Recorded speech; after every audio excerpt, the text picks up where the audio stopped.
Bonjour à tous et bienvenue dans Movies 365, l'émission. Aujourd'hui, nous allons parler de Venom.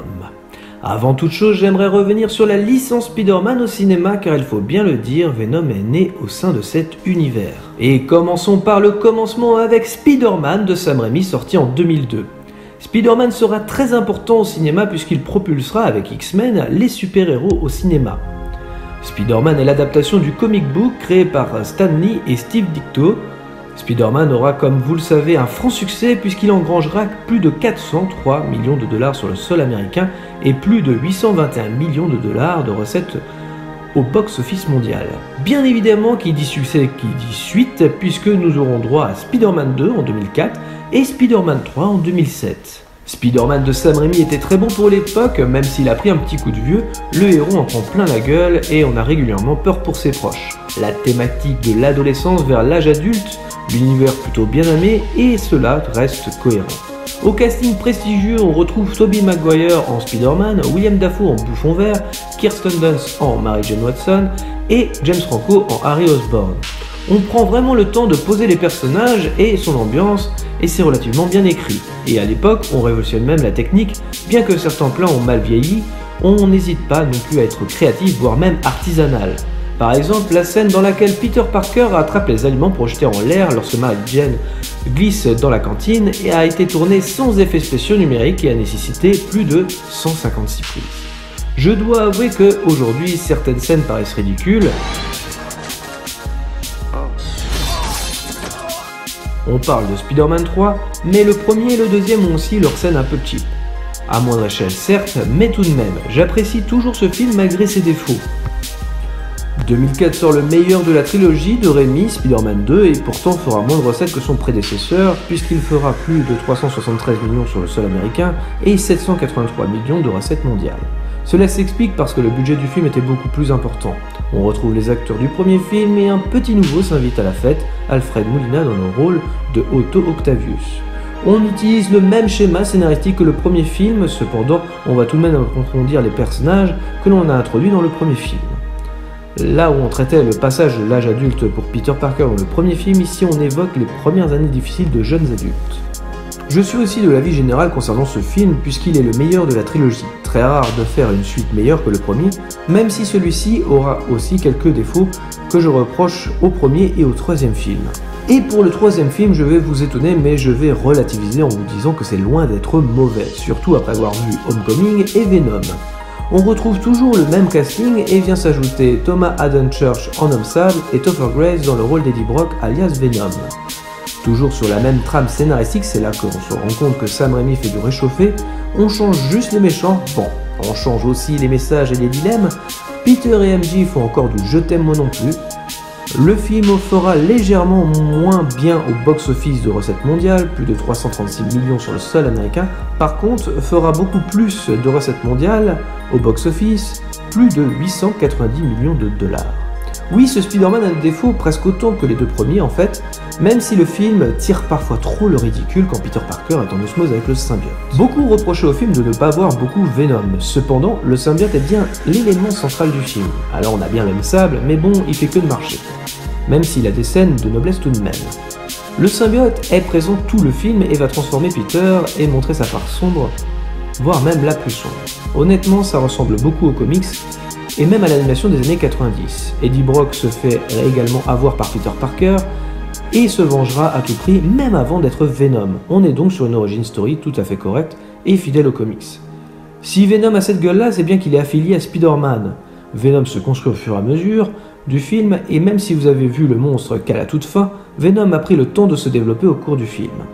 D'ailleurs, si vous avez vu les comics, on joue de la même façon puisque l'histoire du costume noir apparaît sur plusieurs numéros avant d'être dévoilée en Venom, et si vous n'avez pas lu les comics, la série d'animation mettra presque 3 épisodes avant que Venom naisse avec Eddie Brock. Je pourrais revenir sur The Amazing Spider-Man 1 et 2 qui restent les meilleures adaptations de l'homme araignée plus réaliste et sombre avec une personnalité plus proche des comics, ou alors également Spider-Man Homecoming qui est la pire adaptation de l'homme araignée sans âme, sans personnalité, attendant près de 2 heures de film, un coup de fil des Avengers pour être l'araignée sympa du quartier et jouer au Lego avec son meilleur pote. Mais ce n'est pas le sujet. Par chance, on peut se consoler avec une adaptation jeu vidéo ludique par Insomniac Spider-Man bien plus fidèle et qui rend ses lettres de noblesse au héros.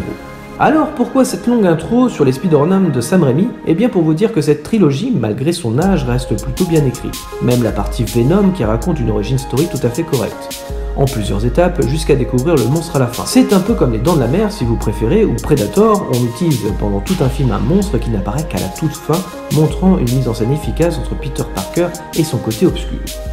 Bien que le film est sorti en 2007, les effets sont toujours réussis, et même si le film comporte des défauts, il n'en reste pas moins divertissant et cohérent avec le reste de la trilogie. Sony, ayant un accord avec Marvel pour prêter le personnage de Peter Parker, Spider-Man, va donc mettre en chantier un Spider-Verse. Des films sur des personnages liés aux comics afin de pouvoir exploiter les droits au maximum. Car oui, Sony perd ses droits s'il ne sort pas de film.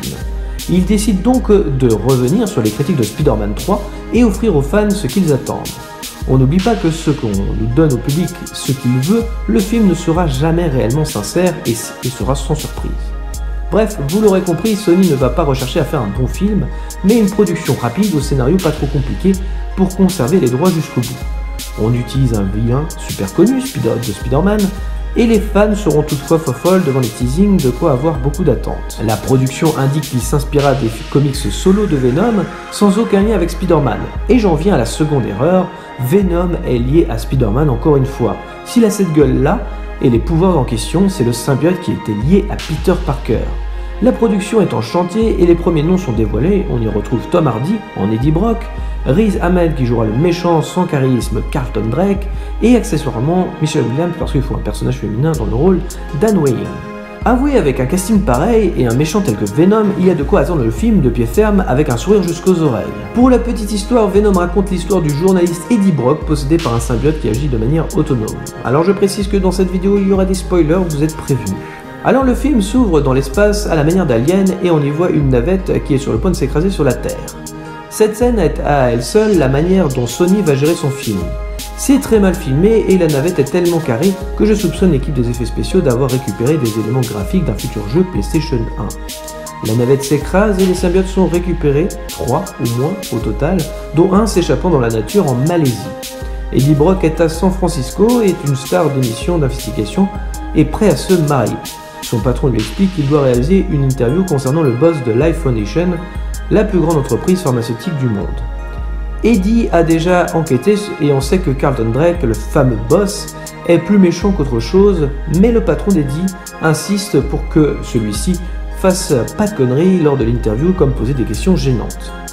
Eddie est fiancé à Anne qui est avocate. Elle reçoit un dossier confidentiel lié à Carlton Drake que Eddie consulte sur le PC de sa fiancée. Bref, vous l'aurez compris, l'interview va mal se passer, Eddie se fait virer et sa fiancée le quitte car elle s'est fait virer de son taf concernant la source de son dossier confidentiel. Tout ça en l'espace de quelques minutes, on a du mal à comprendre. Un investigateur tel que Eddie, et super connu à la télé qui plus est, pour la qualité de ses reportages, aurait continué d'enquêter et sa fiancée aurait pu au moins essayer de comprendre ses agissements si elle l'aimait vraiment.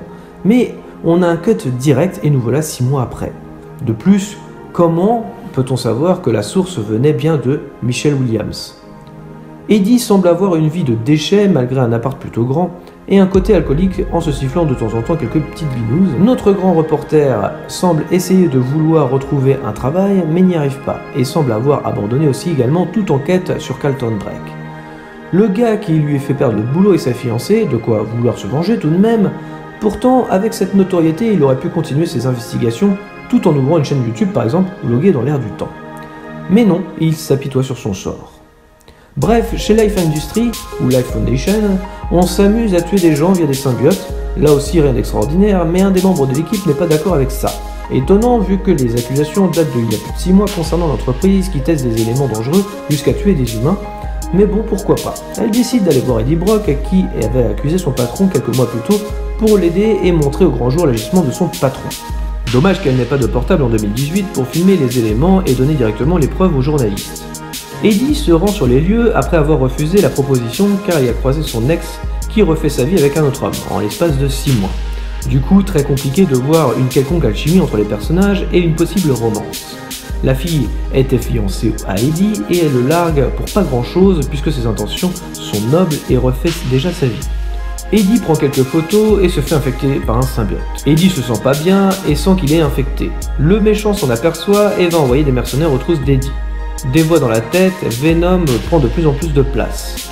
On peut y voir et entendre un hommage à The Mask au moment où les mercenaires arrivent. Ce n'est pas anodin, Venom lâche un splendide et le couloir de l'appartement ressemble en tout point au couloir de l'immeuble de Stanley Keith du film de 1995.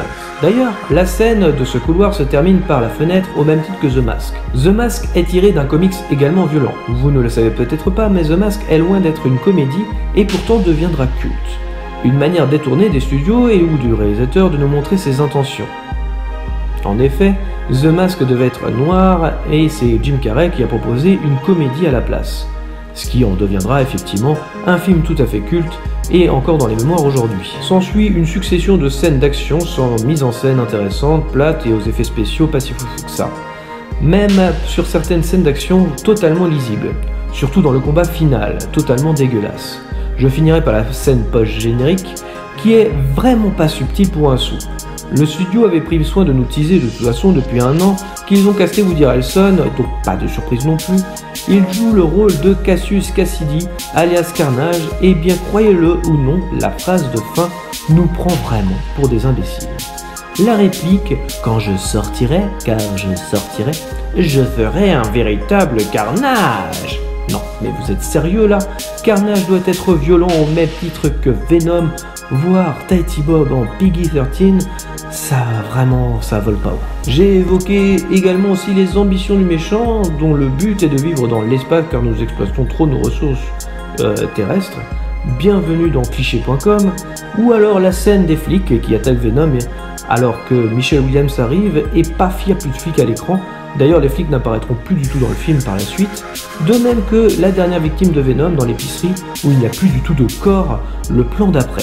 On pourrait penser même d'ailleurs à une blague ou alors à un faux raccord exprès, sans parler de la rédemption de Venom à la fin du film qui dit à Eddie « Tu m'as fait changer d'avis, allons sauver le monde ». Les scénaristes n'ont vraiment pas compris le matériau de base. En résumé, ce film traduit littéralement une production facile pour faire de l'argent sans réelle recherche pour faire un bon film. Il n'y a rien de honteux, ce n'est pas non plus divertissant, long et terriblement chiant. Je vais être honnête avec vous, vu les critiques, je pensais au moins voir un bon nanar, mais même pas, on n'en rigole même pas. Un blockbuster sans âme, sans ambiance, partagé entre comédie, horreur ou fantastique. Venom ne réussit aucun de ces trois styles. Les acteurs ne sauvent pas le film et le scénario, écrit quand même par 3 personnes, est un recyclage de mauvais matériaux. Si vous voulez voir un Venom en film, restez sur Spider-Man 3, de bien meilleure facture avec une origin story plus travaillée.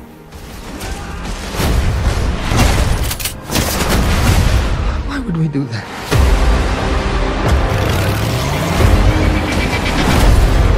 If you're gonna stay, you will only hurt bad people. The way I see it, we can do whatever we want. Do we have a deal?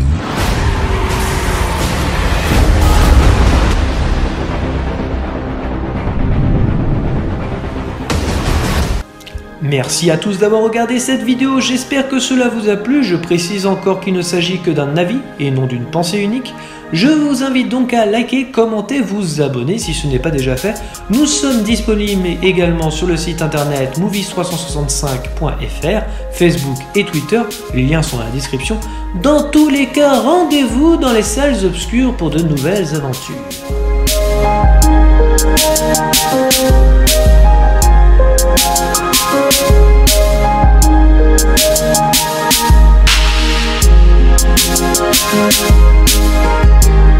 We'll be right back.